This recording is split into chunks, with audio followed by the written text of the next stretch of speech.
Hello guys! Hello. This is for Gemini. Gemini, welcome dito sa aking channel, Kapalaran 888 Gemini. Alamin natin kung anong messages, vibration, kabay energy para sa inyong lahat. Okay.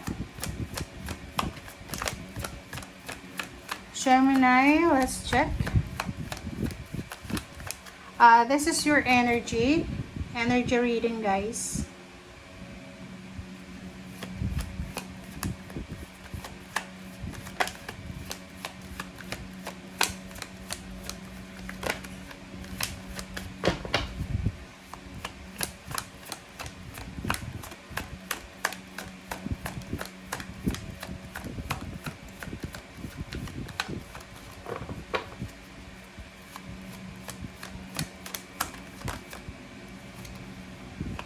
Okay, Gemini, isang lalaki ang pinaka-focus mo sa ngayon. Babae ka man or lalaki, etong lalaking ito, siya yung pinaka-number 1 focus mo sa ngayon. Okay, paki-comment sa comment section. Isipin mo, sino ba yan? Father mo ba yan? Employer mo ba yan? Boss mo ba yan? Or whatever man yan, since whoever man yan, sino ba siya? Kasi siya yung focus mo sa ngayon. Like, halimbawa ngayon, habang nanonood ka, pwedeng katatapos mo lang nakausap siya. Okay? So, yun.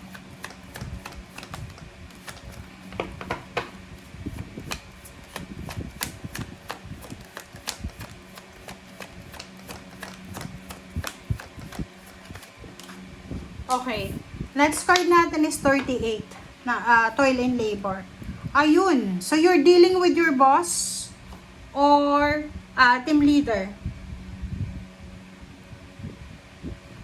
Okay, so yun dito, parang ang nakikita ko, so if you're an employee, pwedeng nagtatrabaho ka sa factory or pwedeng sa opisina, sa isang kumpanya, or kung nasan ka man sa ngayon. Kasi parang sobra-sobra yung load mo sa trabaho. Parang ibinibigay sa'yo lahat-lahat. Ganon. Ibinibigay sa iyo lahat-lahat ng mga ng taong yan. Okay? Pwedeng boss mo yan. Or kung sino ba yan, lalaki siya. And pinapahirapan ka. Paki-comment sa comment section na pinapahirapan ka. Like for example, binibigay sa iyo lahat ng mga task, ng mga trabaho na sobrang mahirap. Okay?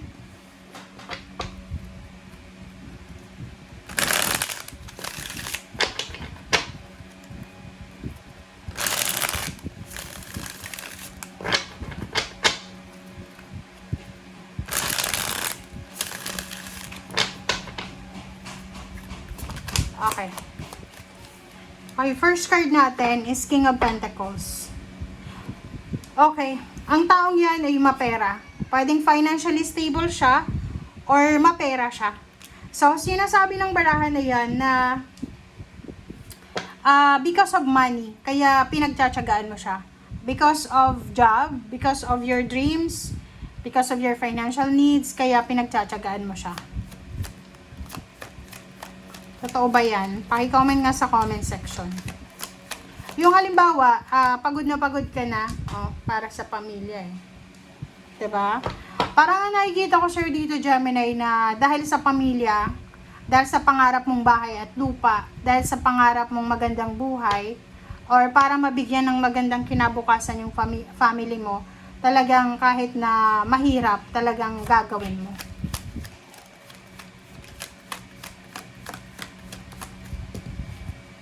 Okay, 3 of Cups.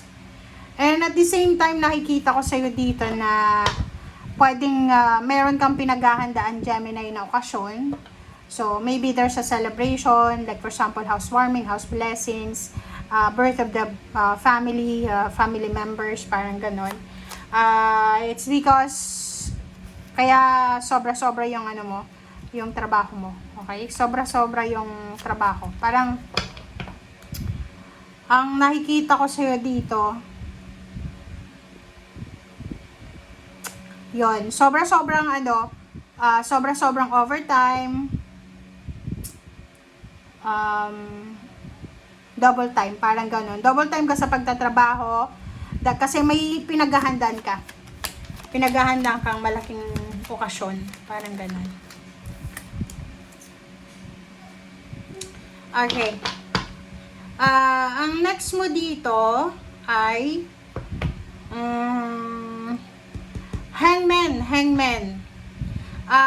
Sinasabi ng baraha sa'yo dito na may mga plano ka na posibleng i-hang mo muna.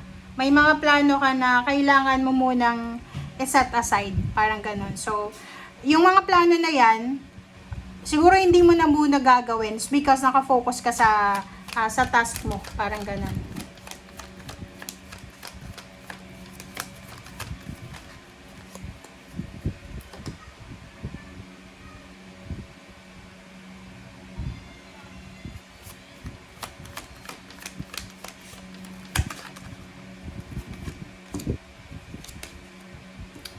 OMG. Nakikita ko sa'yo dito na parang yung iba sa inyo disappointed. May konting disappointments. Konting disappointments. Hindi naman yung sobrang disappointed ka. But, yun, disappointed ka. Kasi, yun, may mga iba sa inyo na kailangan nyo munang i-sacrifice. Like for example lang, ang nakikita ko sa'yo dito, hindi ka muna nakikipagbarkada or pwedeng hindi ka muna nakikipag-join sa mga party or sa mga events kasi busy ka sa trabaho or busy ka sa kung ano yung focus mo sa ngayon. Paki-comment nga sa comment section if you are resonated.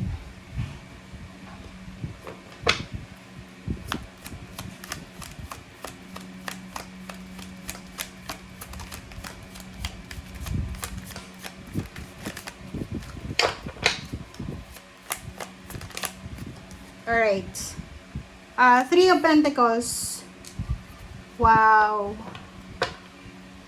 Ang isa din dito, hindi lang para sa sarili mo, kundi para sa, like, yun, puro pamilya eh. Puro pamilya yung nakikita natin dito, Gemini. Ang nakikita ko, like for example, kung may negosyo ka ngayon, if you are a business person, nakikita ko sobrang pag-focus to sa negosyo. Yung halimbawa na hindi ka na natutulog, bukas yung negosyo mo 24 hours a day. Sobra yung pangangailangan mo sa pera. Diba? Sabi ng baraha sa'yo dito, Gemini, na napaka-workaholic mo, napakasipag mo. Ang King of Wands nandito, yung Nine of Pentacles nandito, parang minamaximize mo na talaga yung energy mo para makamit kung ano man yan na pinapangarap mo sa buhay. Okay. Wow. But yun, walang question, walang problema sa pagiging masipag mo, sa pagiging aggressive mo sa approach mo sa trabaho or even negosyo. Ang the tower dito, this is about the health. Okay? So, you need to be careful, especially sa tiyan. So, kung may mga masakit kayo sa tiyan, magpatingin kayo sa doktor. Okay? Sabi ng baraha, paminsan-minsan, pag-isipan mo rin na, kailangan ko magpahinga. Kailangan ko mag-day off. Kailangan kong mag-relax. Kailangan kong mag-gym, mag-walking, parang ganun. So, from time to time, ilagay mo din yan sa itinerary mo. Yung pagpapahinga, yung pagmamahal sa sarili mo. Okay? Thank you guys. Bye!